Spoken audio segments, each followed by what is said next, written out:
HarperCollins presents The Women at Hitler's Table by Rosella Postorino. Read by Kristin Atherton. A man can only live by absolutely forgetting he's a man like other folk. Bertolt Brecht, The Threepenny Opera. Part 1. Chapter 1. East Prussia, 1943. We entered, one at a time. We had waited for hours outside, lined up in the hallway. The room was large, its walls white. In the centre of it, a long wooden table already laid out. They gestured for us to sit. I sat with my hands clasped on my belly. In front of me, a white ceramic plate. I was hungry. The other women had taken their places without a sound. There were 10 of us. Some sat up straight and poised, their hair pulled into buns. Others glanced around. The girl across from me nibbled at her hangnails, mincing them between her front teeth. She had doughy, blotchy cheeks. She was hungry. By 11 in the morning, we were already hungry. It wasn't because of the country air or the journey by bus. The feeling in our stomachs was fear. For years we had lived with this hunger, this fear, and when the smell of the cooked food was under our noses, our heartbeats throbbed in our temples, our mouths watered. I looked over at the girl with blotchy skin.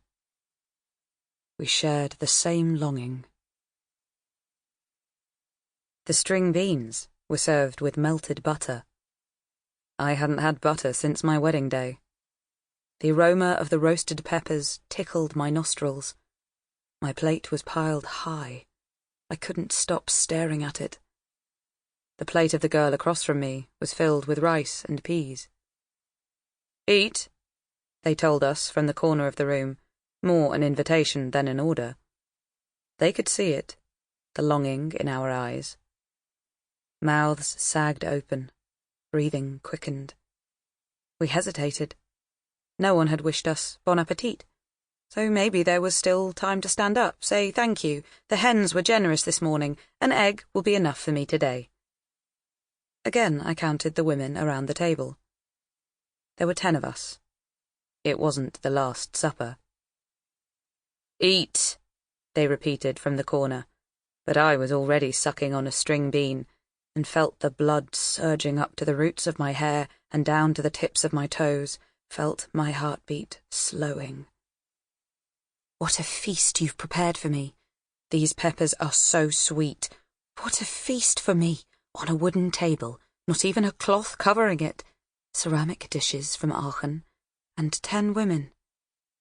If we were wearing veils, we would look like nuns.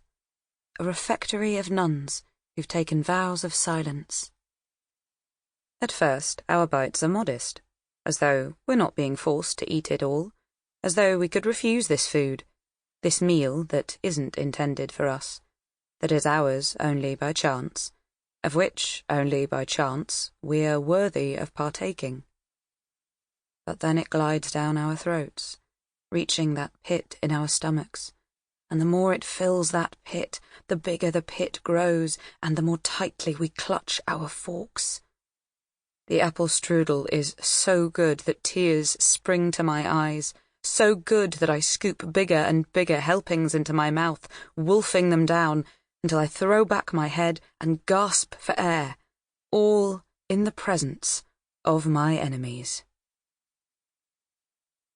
My mother used to say eating was a way of battling death. She said it even before Hitler, back when I went to elementary school at Braunsteinstrasse 10 in Berlin. She would tie a bow on my pinafore and hand me my school bag and remind me to be careful not to choke during lunch. At home, I had the bad habit of talking non-stop, even with my mouth full. "You talked..." Sample complete. Ready to continue?